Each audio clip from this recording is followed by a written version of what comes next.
So we have a given matrix. If matrix is A equals this, B adjacent A and C equals 3A, then adjacent of B upon C is equal to. So we have to find the value.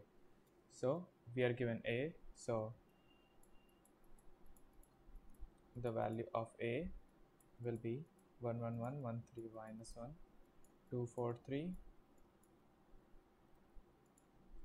So it will be 13 plus 1 minus 8 equals 6.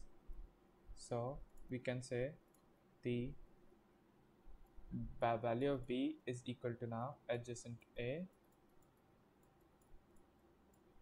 adjacent B equal to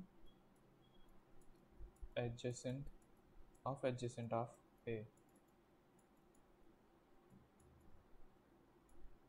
equal to A raised to power 4 64, which is 6. So 6 raised to power 4. So C, our value of C will be like something like this. Okay, so this will be 3 cube plus into 6. So adjacent of B upon C equals 6 raised to power 4 upon 3 raised to power 3 into 6. This will be 8. Hence our answer is C.